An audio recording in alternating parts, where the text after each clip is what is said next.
King's Place had quieted down after the rush of butchering day. Teague had awakened on his first full day in Sandusky to the shrieking hog outside his window. He'd listened to it rage against the blood trickling from its punctured neck for a good 10 minutes before it finally died. He had vomited 2 minutes into the death cry, and tried to close his ears against it for the rest of the time, until he thought he would have to jump out of the window and crush the hog's throat himself. Then he had lain in bed with his blanket over his head to block the smell of scalded fat, until midday, when a cavalry lieutenant opened the door and said he'd be sharing the room since the house was full for King's Place's infamous butchering day.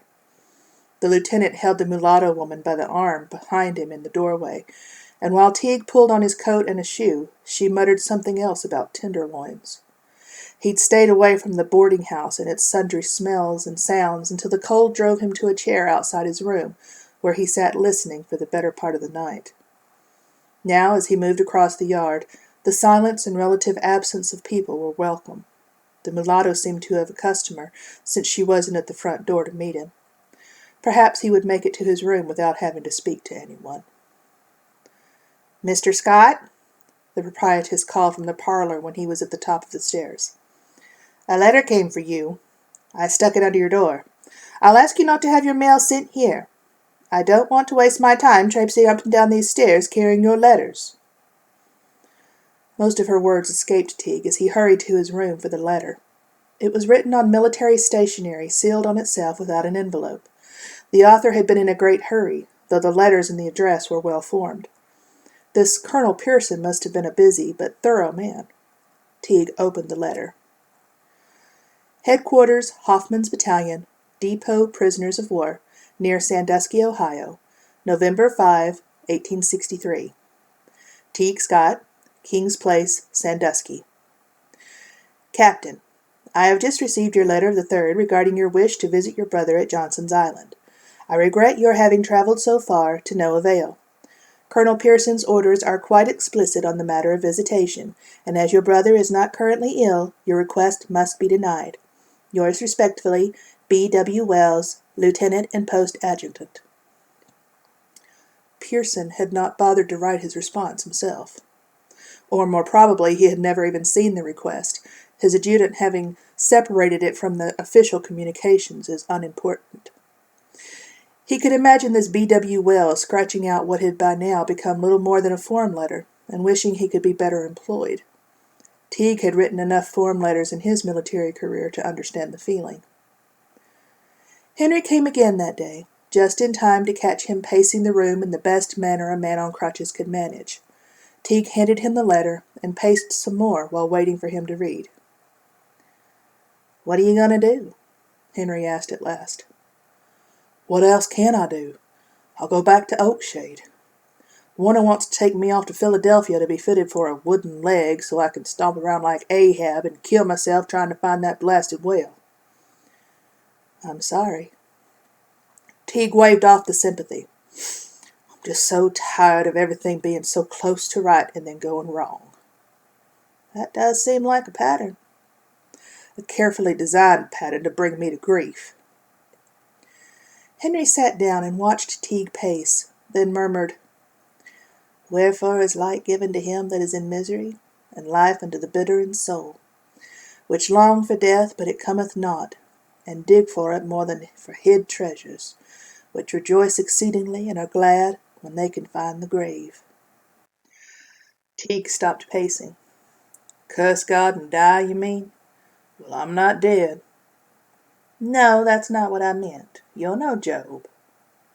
Henry folded his hands together and leaned forward slowly, as though the movement pained him. "When I left Sweet Afton, we went, 150, 200 miles west, stopping along the way, of course, to pick up a boy here, swap out a woman there. The trader tried to get rid of me at each stop, but he was asking too much. I looked the imbecile, you see, no matter how much he insisted that I could do about anything you'd want. Smithing, carpentry, bookkeeping. Of course I didn't help him any, letting my eyes wander and acting like it tickled when someone examined the structure of my leg muscles, and grinning so broad it hurt when someone wanted to have a look at my teeth." Henry paused. Do you know the humility it takes to let some white man stick his fat fingers, tasting of his own dung 'cause he just come from the outhouse, to stick his fingers in your mouth and pull apart your lips to check the wear on your teeth like you're some gelding he'd suspects might be better suited to a glue factory? No, you're no Job. Well, that trader didn't dare beat me for my antics. It's not good business to put an animal on the block with marks on him. Makes him look like trouble. So he said he'd save me for the end of his route. He knew a place that'd pay what he wanted. I suppose they could afford to pay top dollar. A place somewhere around Jackson, I'm not sure exactly where. Mr. and Mrs. Robertson, and Miss Cleo and Mr. Raymond, top cotton producers in 3 counties. Your father's place was a speck in comparison. 1,000 slaves, miles upon miles of cotton, more miles and miles of tobacco. I never would have dreamed it. They housed us in, well, barracks, really. Men at one end of the plantation, women and children at the other, and ever so often when they wanted some babies, they put the husbands and wives together for a week in barracks toward the middle of the place. They didn't let me near any of the women. I made sure of that. I'm no bull.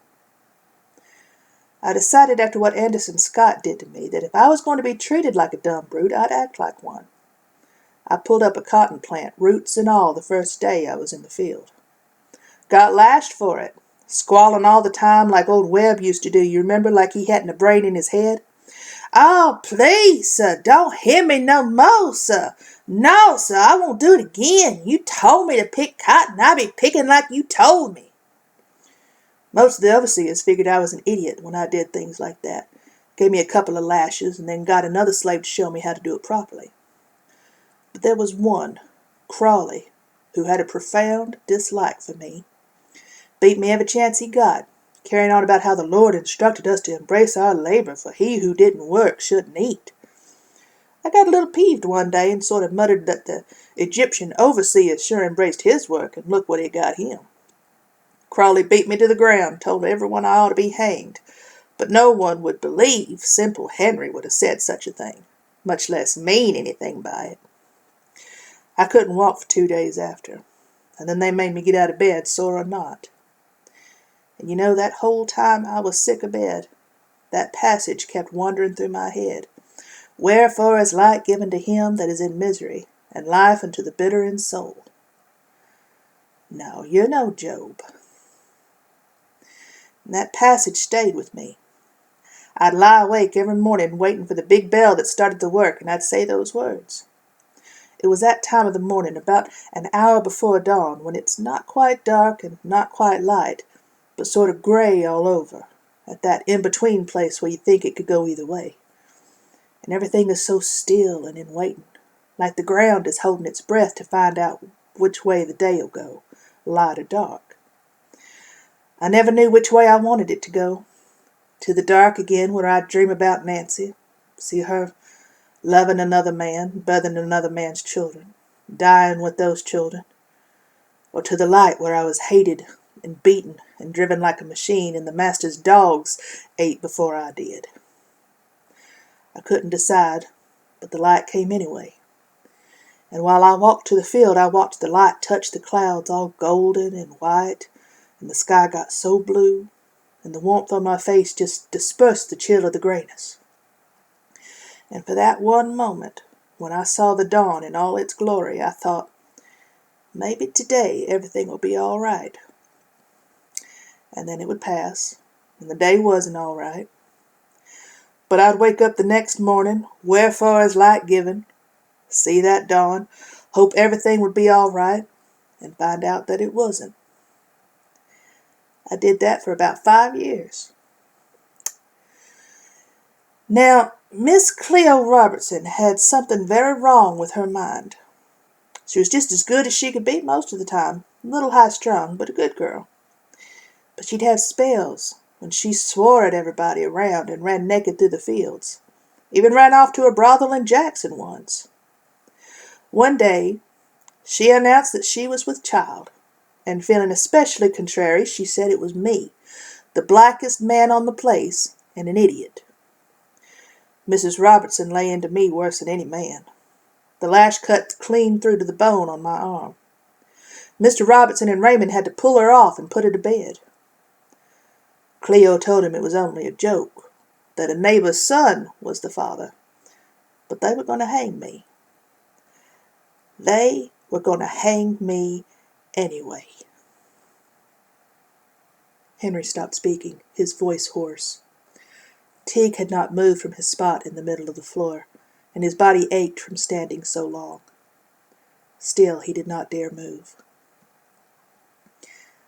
I ran with the blood still dripping from my arm, and the scabs forming over the welts on my back so they stuck to the fabric of my shirt.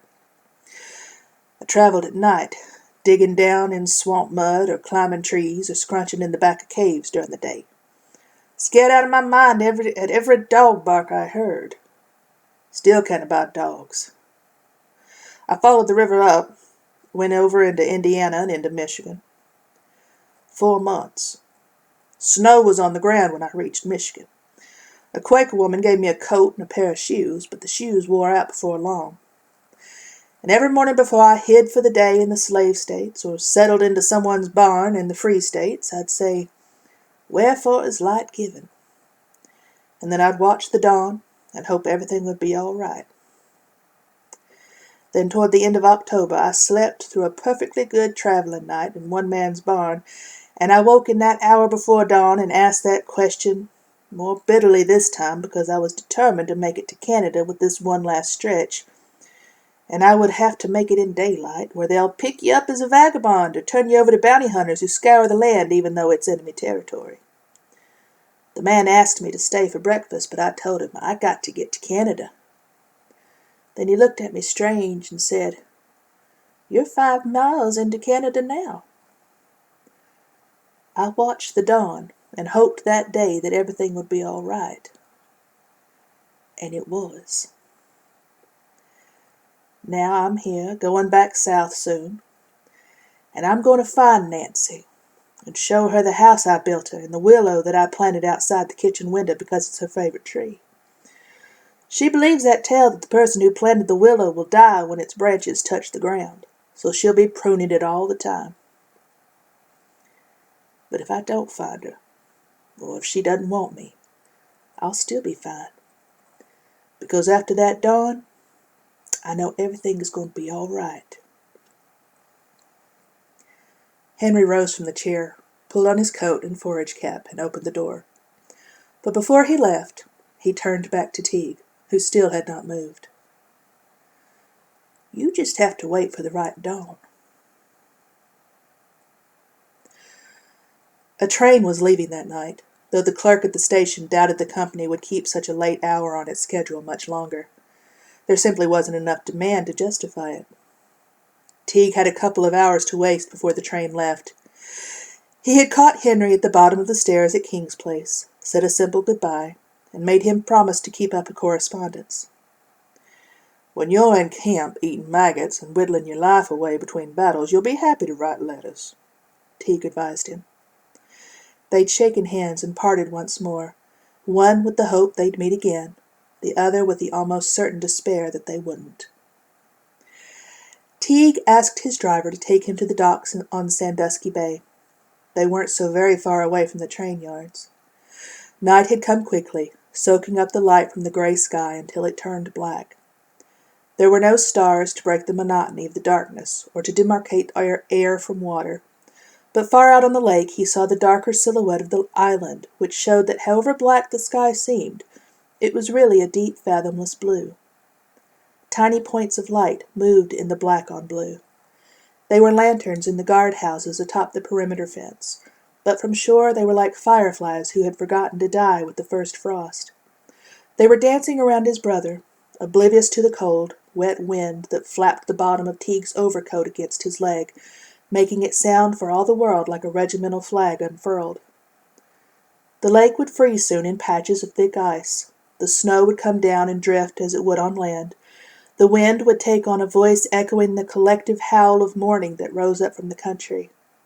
But those unbreakable, imaginary fireflies would continue to flit about on the island, taking for granted their charmed life, never realizing the tenuous nature of their existence.